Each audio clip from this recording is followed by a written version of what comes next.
नमस्कार, mid cap मंत्रा में आप सभी का स्वागत है। मैं हूं सुमित और भारतीय बाजार दिन के ऊपरी स्तरों से महज 10 अंक ऑलमोस्ट करीब कामकाज करते हुए आपको दिखाई पड़ेंगे। करीब 19,461 के आसपास के जोन्स हैं निफ्टी में और 19,461 के हाईज और 451 के जोन्स पे निफ्टी अभी कामकाज करता हुआ दिखाई पड़ रहा है। मिड कैप स्मॉल कैप दोनों में ही रफ्तार बनी हुई है और इनफैक्ट स्मॉल कैप इंडेक्स तो करीब 1% की बढ़त के साथ अभी कामकाज करता हुआ आपको दिखाई पड़ेगा। ऑलमोस्ट डे हाई पर स्मॉल कैप इंडेक्स ट्रेड करता हुआ दिख रहा है। आगे हम बातचीत करेंगे मार्केट्स को लेकर, इंपॉर्टेंट अपडेट्स को लेकर और साथ ही साथ कुछ mid cap small cap stocks को लेकर। लेकिन पहले देखते हैं हेडलाइंस। निचले स्तरों से बाजार में शानदार रिकवरी, निफ्टी में करीब 80 अंकों का सुधार, सेंसेक्स भी करीब 300 अंक सुधरा। मिड कैप इंडेक्स नई रिकॉर्ड ऊंचाई पर। आईटी सेक्टर पर गोल्डमैन सैक्स बुलिश, टीसीएस पर 3930 तो इन्फोसिस पर दिए 1600 के टारगेट। साथ ही एचसीएल टेक और एनटी इन्फोटेक माइंडट्री के भी बढ़ाए टारगेट। कहा सेक्टर में सुधार रहे हैं हालात।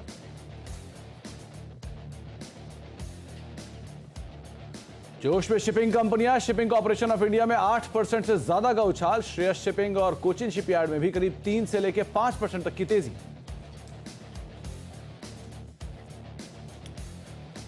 चीन में ग्रोथ बढ़ाने वाले कदमों से मेटल शेयरों में रौनक, इंडेक्स में लगातार चौथे दिन तेजी। Hindalco, NMDC, Hindustan copper, Tata steel 2% तक की तेजी है। टीवीएस सप्लाई चेन का सुस्त आगाज, करीब 5% प्रीमियम पर लिस्टिंग। 197 रुपए इश्यू प्राइस के मुकाबले एनएसई पर 207 रुपए पर शेयर पर हुआ लिस्ट। और चंद्रयान की लैंडिंग का काउंटडाउन शुरू। आज शाम 6:04 पर चांद की जमीन पर उतरेगा। 5:20 से इसरो करेगा लाइव टेलीकास्ट। सीएनबीसी आवास पर देखिए मेगा कवरेज।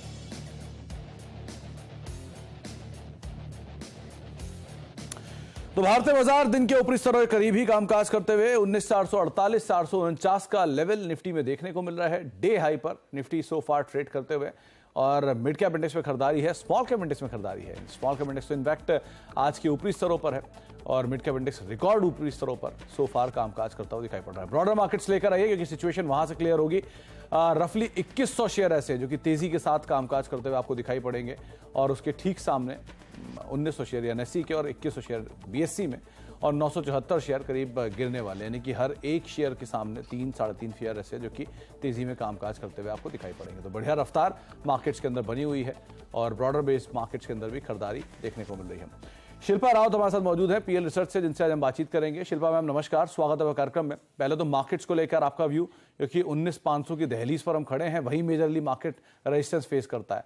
सो आप कैसे रीड कर रहे हो मार्केट्स को, क्या करना चाहिए बाजार में भी, निफ्टी बैंक को लेकर रणनीति? जी गुड आफ्टरनून सुमित जी। यहाँ पे अगर हम लोग देखें इंडाइसेस में 19,500 पे डेफिनेटली रेजिस्टेंस है। आज का मोमेंटम अच्छा है। ये तो चीज एक है कि हम लोग 19,300 से बार बार सपोर्ट ले रहे हैं, तो शायद वो एक अभी के लिए एक इमीडिएट बॉटम है हमारे लिए। ये 19,500 और 600 के बीच में अगर ये इंडेक्स और थोड़ा कंसोलिडेट करे एंड एक डिसाइसिव ब्रीच अब 19,600 दे, तो हम लोग एक अगेन ट्रेंड रिवर्सल में बिलीव कर सकते हैं कि जहां पे Nifty towards new all time highs again एक अप्रोच लेगा। लाइकवाइज बैंक निफ्टी की बात करेंगे तो 43,500 डेफिनेटली, जैसा हम लोग हमेशा बात करते आए हैं कि एक अच्छा सपोर्ट है, उसको बराबर उसने वहां पे होल्ड किया है और अभी 44,500 जोन्स को अप्रोच कर रहा है। इसके ऊपर सस्टेन करता है तो हम लोग 45,000 से भी ऊपर का एक लेवल एक्सपेक्ट कर सकते हैं 1-2 सेशन। इंडिविजुअली कहां पर आप नजर रख रहे हो शिल्पा मैम? यहाँ पे मैं 2 बाइज है मेरे पास। एक तो है इंडस टावर।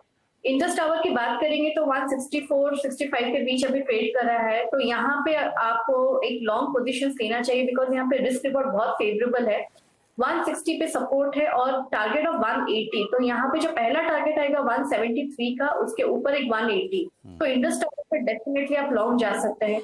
दूसरा मेरा बाय रहेगा अभी भारत फोर्ज में। भारत फोर्ज ने कल 1000 के ऊपर एक अच्छा सस्टेनेंस दिया है और एक ब्रेकआउट अटेम्प्ट हुआ है, तो यहाँ से मुझे लगता है टारगेट्स ऑफ 1080 टू 1100 आपको बहुत जल्दी देखते हुए मिलेंगे। तो 1080 और 1100 के टारगेट्स के लिए आप भारत फोर्ज को देख सकते हैं। ये वैसे भी जो स्टॉक है, रादर पूरा ग्रुप है बढ़िया तेजी में, बीएफ यूटिलिटीज, भारत फोर्ज सब में खरीदारी है और इम्पैक्ट आपको दिख ही रहा है स्क्रीन पर। और साथ साथ इंडस टावर, इस पर पहले बात हुई थी, वो 150-160 सबसे क्रूशियल जोन है जहाँ से आमतौर पे पुल बैक लेता है, उसी को आधार मानकर आप लॉन्ग जा सकते हैं। 173-180 ये आपके लिए पहले टारगेट्स होंगे।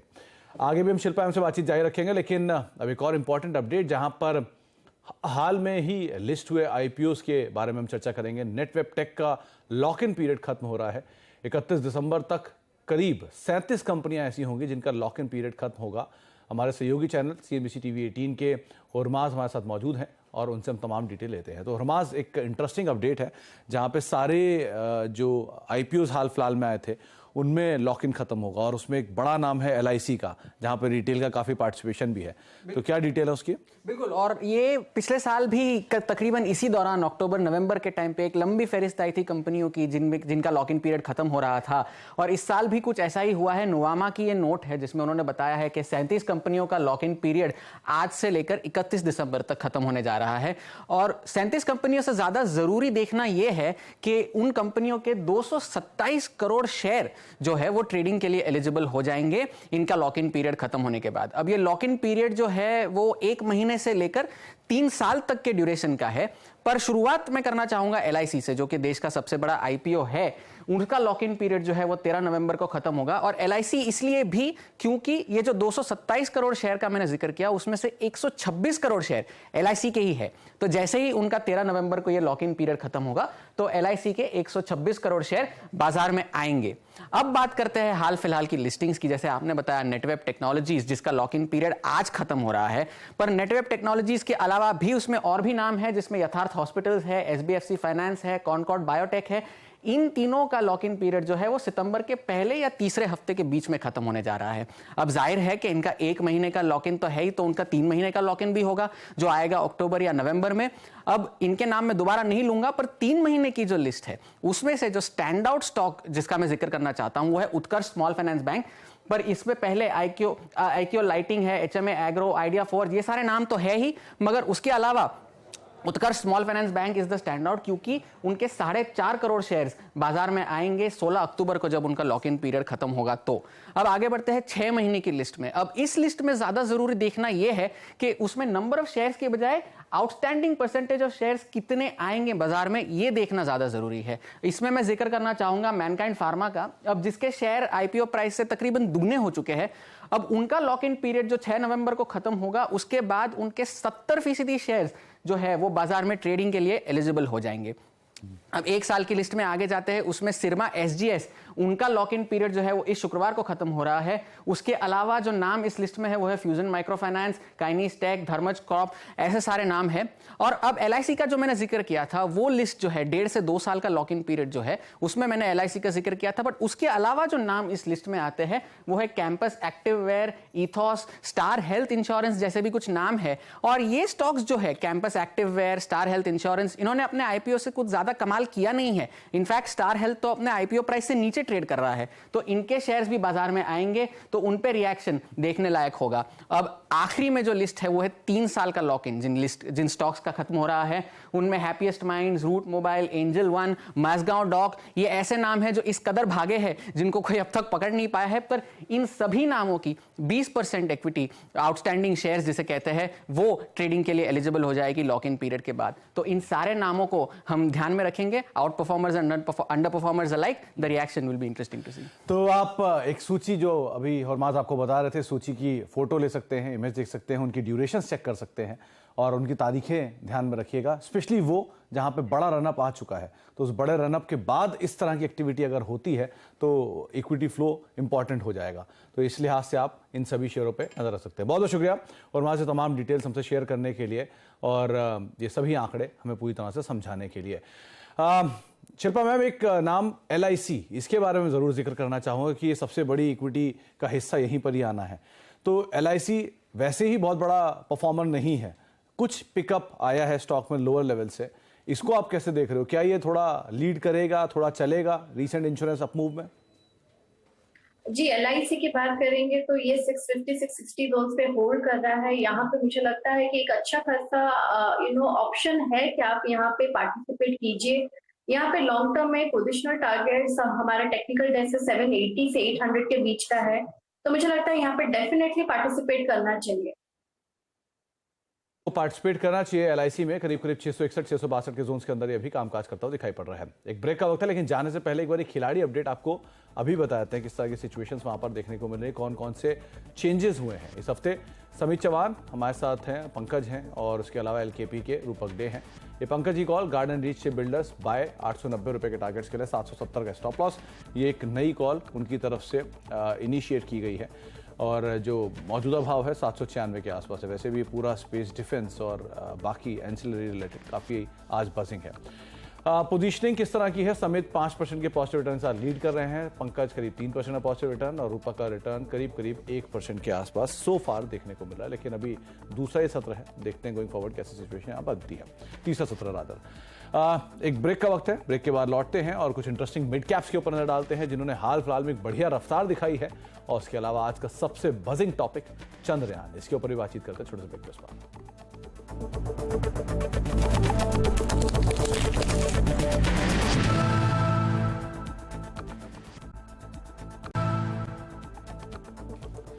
आप देख रहे हैं मिड कैप मंत्रा और करीब 19,441 442 के जोन्स में निफ्टी कामकाज कर रहा है। एक अच्छी तेजी आपको ना केवल फ्रंट एंड इंडेक्स में दिखाई पड़ेगी बल्कि मिड कैप स्मॉल कैप में ज्यादा बेहतर रफ्तार है। मिड कैप तो इनफैक्ट अपने नए ऑल टाइम हाइस पर पहुंचता हुआ दिखाई पड़ रहा है और एडवांस डिक्लाइंस की सिचुएशन से भी आपको ज्यादा ये सिचुएशन क्लियर होते हुए दिखाई पड़ेगी, जहां पे करीब करीब 1900 शेयर ऐसे हैं जो कि तेजी में कामकाज कर रहे हैं और रफली 900 शेयरों के आसपास थोड़ी बहुत बिकवाली देखने को मिली। 1000 शेयर गिरने वाले और 18 शेयर जो कि तेजी में कामकाज कर रहे हैं।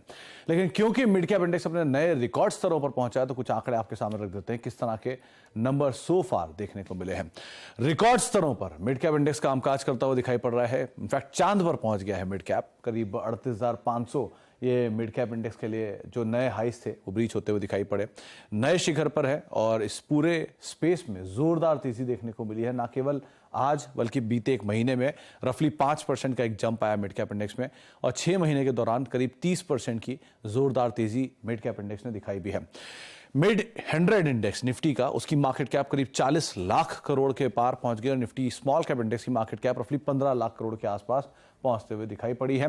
और इस तेजी में जो पूरी ट्रेजेक्ट्री है वो आपकी स्क्रीन पर है। 2017 में जहां पर मिड 100 इंडेक्स करीब 20,000 के आसपास होता था, इसका लेवल 21 तक आते आते 25,000 का लेवल पहुंचा और आज करीब 38,500 के लेवल्स पर ये पहुंचता हुआ दिखाई पड़ रहा है। तो एक शानदार तेजी मिड कैप इंडेक्स ने इस दौरान दी है। कौन कौन से शेयर जो कि परफॉर्म करे गए हैं एक महीने में? REC 50%, Adani power 40%, IRFC 36%, gland pharma 30% और जेएसडब्ल्यू एनर्जी करीब करीब 26% का उछाल यहां आता हुआ दिखाई पड़ा। इंडियन बैंक 25%, एस्कॉर्ट्स कुबोटा नए ऑल टाइम हाई पर 25% की तेजी, जी एंटरटेनमेंट, पीएफसी, डिक्सन, कुछ और ऐसे नाम जहां पे 20 से लेके 22% तक की चाल आते हुए दिखाई पड़ी है। तो मिड कैप के कुछ आउट परफॉर्मर रहे हैं। अगर कुछ स्मॉल कैप या फिर स्मॉल 100 इंडेक्स के स्टॉक्स की बात की जाए तो कल्याण ज्वेलर 28%, अंबर एंटरप्राइज 28%, कोचिन शिपयार्ड 23% की शानदार तेजी यहां आते हुए दिखाई पड़ी। एनबीसीसी 22% का उछाल, वेल्सपन इंडिया 22% ऊपर और बीएससी लिमिटेड ये भी करीब करीब 22% की एक बढ़िया तेजी दिखा चुका है। तो इस पूरे स्पेस में जोरदार तेजी और मिड कैप इंडेक्स तो चांद पर पहुंचता हुआ दिखाई पड़ रहा है। लेकिन क्योंकि ये तो रही बात मिड कैप शेयरों की जो कि ऑलरेडी चांद पर पहुंच चुके हैं, लेकिन पूरी दुनिया की नजर भारत के मिशन मून चंद्रयान 3 पर लगी हुई है। चंद्रयान 3 आज चांद पर उतरेगा, लेकिन उसका ये सफर पिछले 39 दिनों से लगातार चल रहा है। चांद पर लैंडिंग जितनी रोमांचित करने वाली होगी उतना ही ये सफर भी रोमांचित कर रहा है। चंद्रयान के अब तक के सफर और लैंडिंग के चैलेंज बता रहे हैं विपिन भट्ट, तो सीधे आपको वो सुनवाते हैं।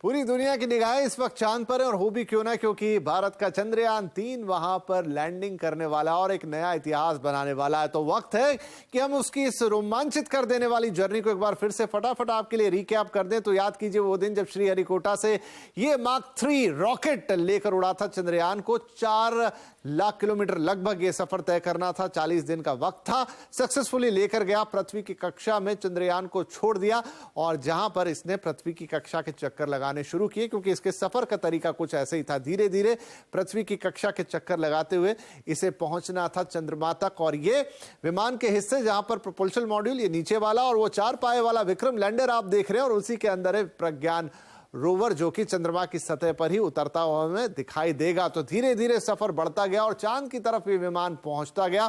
फिर चंद्रमा की कक्षा में एंटर करने के बाद इसने चंद्रमा की तरफ अपनी दूरी को घटाना शुरू किया और वो तारीख आ गई 17 अगस्त की। आप लोगों को याद होगा जब इसरो ने बताया कि प्रपोल्शन मॉड्यूल किस तरह सक्सेसफुली अलग हो गया है विक्रम लैंडर से, बाकायदा उसका वीडियो और फोटो जारी किए गए। और अब ये देखिए प्रपोल्शन मॉड्यूल जो है ये चक्कर लगाता रहेगा चांद की कक्षा में और कम्युनिकेटर का काम करेगा विक्रम लैंडर और अर्थ स्टेशन के बीच में। लेकिन आगे का काम जो है वो विक्रम लैंडर को ही करना है क्योंकि चांद की सतह पर उसे उतरना है। तो लगातार उसने अपनी कक्षा को घटाया, लगातार इसरो ने वो थ्रस्टर्स ऑन कर करके और डीबूस्ट करके उसको धीरे धीरे चांद के करीब पहुंचा दिया। अब देखिए ये काम क्या करेगा, ये चंद्रमा के ध्रुव पर तापमान का अध्ययन करेगा। उतरने के बाद वहां पर ढेर सारी जानकारियां हमें भेजेगा, चंद्रमा की सतह का अध्ययन करेगा, साथ ही हमें बताएगा कि वहां पर जो लैंडिंग साइट है वहां पर धरती का कंपन कैसा हुआ, क्या वहां कोई भूकंप आता, ये तमाम जानकारियां लगातार हमारे साथ भेजेगा। चंद्रमा के साउथ पोल पर ये उतरने वाला है, बहुत ही कठिन जगह लैंड कराने के लिए। रशिया का लूना 25 हाल ही में क्रैश हो गया है, सक्सेसफुली नहीं उतर पाया क्योंकि ये जगह काफी ज्यादा डेंजरस है इन टर्म्स ऑफ अगर आप लैंडिंग कराते हो। देखिए क्रैश साइट भी हम दिखा रहे हैं आपको, ये 2019 में करीब 100 किलोमीटर दूर है जहां इस बार उतरना है। वहां पर सॉफ्ट लैंडिंग की कोशिश की थी विक्रम लैंडर ने चंद्रयान 2 के जरिए, लेकिन वो सक्सेसफुल नहीं हो पाया था। तो कारण क्या है कि ये जो जगह है चांद की ये काफी कॉम्प्लिकेटेड जगह है, ठंडा वातावरण रहता है, सूर्य की किरणें ढंग से पहुंचती नहीं है, बहुत सर्दी होती है, -180 डिग्री तक तापमान जाता है और यही कारण है कि यहां पर मशीनों को ऑपरेट करना आसान नहीं रहता है। लेकिन उम्मीद है कि हम यहां पर पानी खोज पाएंगे। याद कीजिए चंद्रयान 1 ने ही ये पुष्टि की थी कि चांद पर पानी है और अब ये रोवर जब निकलेगा तो ये भी देखेगा कि क्या चांद पर और कुछ है, खास तौर पर दक्षिणी ध्रुव पर। तो ये वहां से हमें तस्वीरें भेजेगा, वहां की मिट्टी की जांच करके बताएगा, मिट्टी में किस तरह के खनिज पदार्थ हैं उनकी जांच करेगा और तमाम चीजों का अध्ययन करेगा चंद्रमा के वातावरण पर जो वहां पर मौजूद है और खासतौर पर दक्षिणी ध्रुव पर सबकी निगाहें हैं और इसीलिए सब लोग अपने मिशन वहीं पर भेज रहे हैं तमाम देश। और उसके बाद लैंडर और रोवर ये दोनों चंद्रमा पर काम करेंगे एक दिन के लिए, लेकिन ये एक दिन चंद्रमा का होगा, मतलब पृथ्वी के 14 दिन, हमें 14 दिनों तक लगातार इनसे नए नए फोटोग्राफ्स और इंफॉर्मेशन पृथ्वी पर मिलती रहेगी। और इस बार कोई गलती ना हो इसकी पूरी तैयारी की है क्योंकि हम नहीं दोहराना चाहते 2019 की उस दिल तोड़ देने वाली घटना को जब ये क्रैश हो गया था। तो इस बार इसके सेंसर्स में बदलाव किया गया है, इसके थ्रस्टर्स को बेहतर बनाया गया है और खास तौर पे जो सॉफ्टवेयर है जो ये डिसीजन लेगा कि लैंडिंग कब, कैसे, कहां और कितने प्रिसीजन के साथ करनी है उसे काफी अपग्रेड किया गया है। तो ये था चंद्रयान 3 का अब तक का सफर और हम सब रोमांचित हैं कि इस बार ये भारत को गर्व करने का मौका देगा, इसरो के लिए एक माइलस्टोन बनेगा और हम चंद्र विजय करके रहेंगे।